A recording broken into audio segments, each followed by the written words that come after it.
Salut tout le monde, donc aujourd'hui on se retrouve pour une nouvelle vidéo dans laquelle je vais vous présenter mes indispensables de la marque MAC. Donc on va d'abord commencer par le teint, puis les yeux et on va finir avec les lèvres.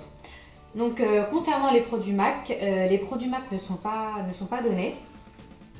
Mais en général, on est rarement déçu de la qualité, sauf pour certains produits que je vais vous présenter juste après. Donc sachez que je me procure mes produits MAC, comme je vous l'ai dit à plusieurs reprises, dans le Sephora des Champs-Élysées, où vous pouvez bénéficier de moins 20% donc sur la marque MAC. Donc on va tout de suite commencer avec le teint. Donc un de mes produits chouchous de chez MAC, c'est donc ce bronzer.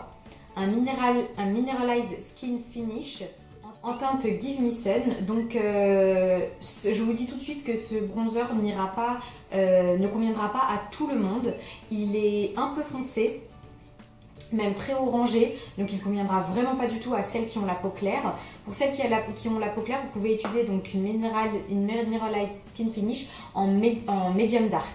Je pense que ça vous conviendrait parfaitement et le résultat est super naturel. Donc ensuite on passe à un de mes produits chouchous, que j'ai... tous mes produits sont chouchous. Donc ensuite on passe à l'anti-cerne, l'un des anti-cernes les plus réputés de la marque. Donc le Prolongwear Concealer Cache-Cerne. Donc ce cache-cerne est très couvrant, il est pour moi hydratant et tient toute la journée. Il faut cependant le poudrer, bon pas en excès parce qu'il tient relativement bien, mais pour toutes celles qui ont la peau mixte à grasse, il faut un minimum le poudrer pour vraiment avoir une tenue toute la journée. Donc, concernant la teinte que j'ai, moi je l'ai en teinte NW20. Donc il faut utiliser un anti-cerne 1 à 2 teintes plus claires que votre vraie couleur de peau.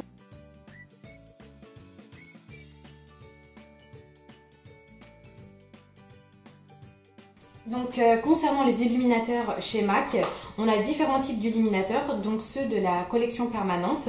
L'un des plus réputés c'est le Soft and Gentle, mais on a aussi ceux des collections limitées, comme celui-ci, le Magnetic Appeal, qui est vraiment un bronzer splendide.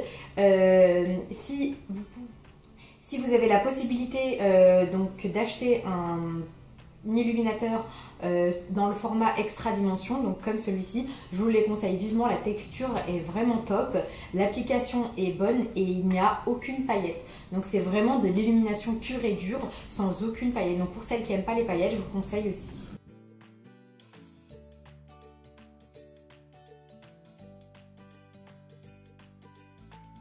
Donc sachez également que MAC est très réputé concernant ses blushs.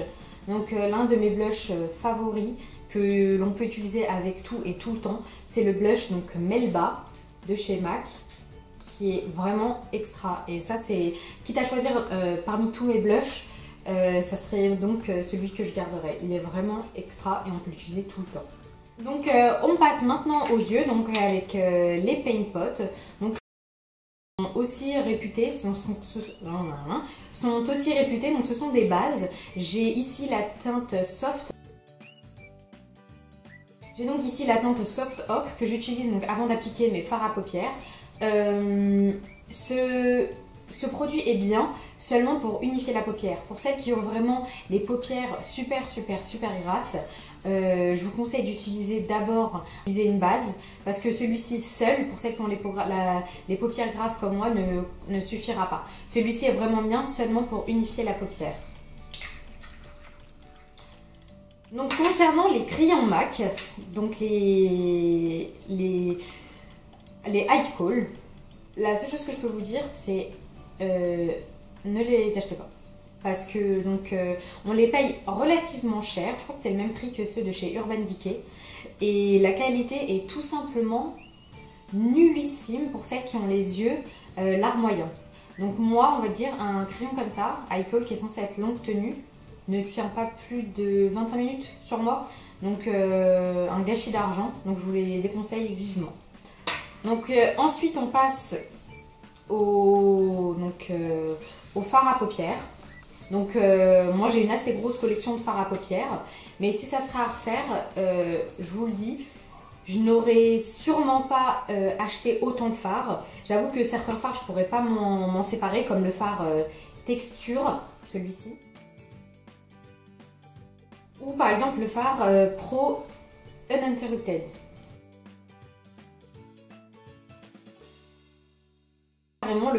J'ai également le fard Blanc Type. Bon, j'ai des favoris, je vais pas vous le cacher. Par exemple, ce fard Glim que je viens de redécouvrir, qui est tout simplement magnifique. Mais quitte à le refaire aujourd'hui, je n'achèterai pas du tout autant de fards, quoi. C'est, je pense, un gâchis de prix parce qu'on peut trouver la même qualité donc chez d'autres marques. Je vous renvoie vers ma vidéo donc Make Up Geek, où on a des fards beaucoup moins chers et d'égale qualité, voire meilleure qualité pour certains. Donc ensuite on passe au rouge à lèvres. Donc les rouges à lèvres de chez MAC sont là par contre un très bon investissement. Ils sont ils ont également une très bonne tenue. Donc en matière de nude, donc j'adore le Curzen, celui-ci.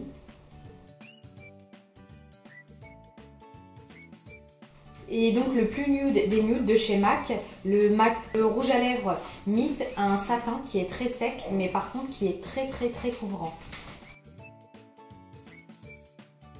Et pour finir, donc comme rouge à lèvres assez foncé, je peux vous conseiller comme rouge pétant le Ruby Woo, qui est vraiment, alors lui, question longue tenue, il n'y a pas mieux, il est vraiment extra, il est super pétant. Question rouge à lèvres, je vous conseille vivement donc ceux de chez MAC. Et pour finir, donc un produit dont on entend énormément parler, le Fix Plus Brume Fixante. Donc le résultat de ce produit n'est pas non plus extraordinaire. Donc si vous voulez essayer, je vous conseille d'acheter donc le format voyage. Moi, à quoi il me sert? Il me sert à faire tenir, il ne fait pas tenir plus longtemps le maquillage, ce n'est pas vrai, mais il me sert juste à avoir un effet plus lumineux. C'est tout. Et l'effet plus lumineux ne dure pas 10 heures, hein. Il dure 4 ou 5 heures et il donne moins, il retire un peu cet effet cake face que vous pouvez avoir après avoir appliqué trop de poudre. Donc, ou vous pouvez également l'utiliser pour mouiller vos fards, pour mouiller vos pinceaux avant d'utiliser un fard ou bien avant d'utiliser un pigment. C'est fini donc avec cette vidéo présentation et avis de la marque MAC. J'espère qu'elle vous a plu. Je ne vous ai pas montré donc toute ma collection. Si vous avez des questions sur d'autres produits ou des conseils à me donner, n'hésitez pas, laissez-les en barre de commentaires. Donc j'espère que cette vidéo vous a plu et qu'elle vous a servi. Je vous laisse là-dessus. Je vous fais plein de bisous. Bye.